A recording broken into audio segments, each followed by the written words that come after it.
Well, joining me now to talk more about the security threat is Raymond Tanter. He's a professor and a visiting fellow at the Washington Institute for Near East Policy. Thanks for joining us. Well, as we've been reporting, most U.S. embassies will now reopen, or they've already reopened on Saturday. Is that because the U.S. now thinks that the terror threat is over or significantly lessened? Well, Anand, when I served at the White House in the Reagan-Bush days, we had three criteria in mind in developing what we call a threat matrix. The threat had to be imminent, credible, and corroborated. And if one of these is missing, then we probably wouldn't recommend taking such a drastic step as closing embassies. So I suspect that the threats are no longer imminent at the places that were reopened. Right, I ask that because it's a little bit puzzling because the United States seems to be operating on its timetable here. We think the threat is happening right now, so we close the embassy. We think the threat is over, so we reopen the embassy. But the guys who want to attack the United States might not be working according to that timetable. Well, there are all kinds of dates that the Islamists have in mind. This was the anniversary of the operation that pushed Saddam Hussein out of Kuwait, and the story behind that story is that Saudi Arabia became much more dependent on American air forces, air protection, and therefore that upset the Islamists. But the most important story is the past. The legacy of the Iranian Revolution of 1979 began this whole process of showing the Islamists that they could threaten American embassies. You remember the takeover of the American embassy in Tehran?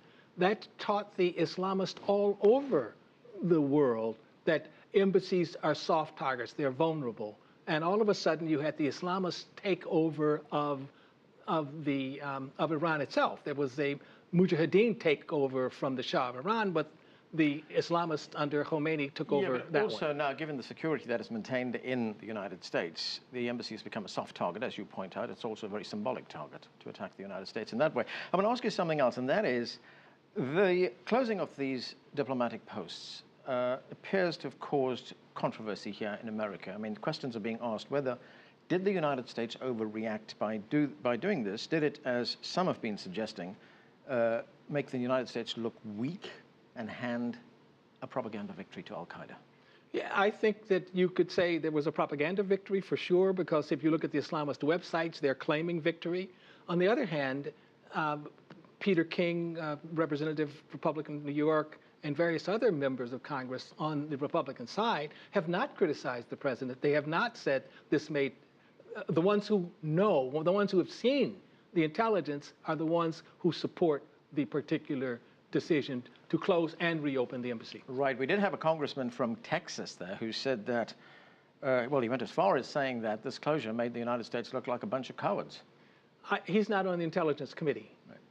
Those who know don't say, and those who say don't know. Okay, but is there a danger here that Al-Qaeda, or any other group for that matter, could now engage in a campaign of disinformation and propaganda, putting out false threats? You know, they feel we've got the switch right now. We can turn it on and off as we please. I spoke with a member of the American intelligence community before this show came on air, and he said that's a danger, but we think we deterred an American strike. We would rather trade off the fact that Al-Qaeda could try to give us disinformation, in return for which we protected our people. And that was a big trade-off. So it's preferable to being overcautious, in other words. Well, especially after Benghazi. Well, I was just going to ask you about Benghazi, yeah. You cannot allow another Benghazi, not just on political grounds.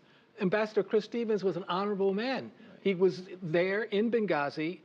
Of course, there was probably a CIA installation very close to him, and the CIA was probably running arms to Syria from Qatar, and the United States gave its green light to do this. This is what the CIA does. This is what every intelligence agency does. Well, you're right.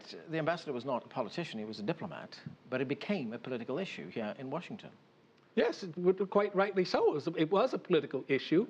And through this discussion, we will have a better sense of security for American diplomats abroad. Yeah, but wasn't part of the decision to shut down the embassies right now taken because of that? I don't think so. I think that Benghazi was the subtext of shutting down some of the embassies, but most of the embassies, if you look at the map, most of the embassies are in the Persian Gulf area.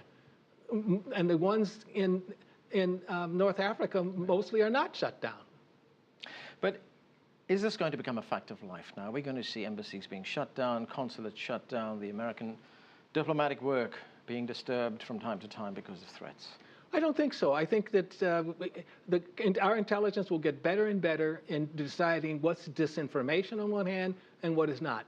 If I knew this particular intelligence, I would be thoroughly convinced, as Peter King was, as Congressman who's head of the House Intelligence Committee from Michigan was, and therefore these are the people I listen to. Going to have to leave it there. Raymond Tanter, thanks for joining us. Pleasure.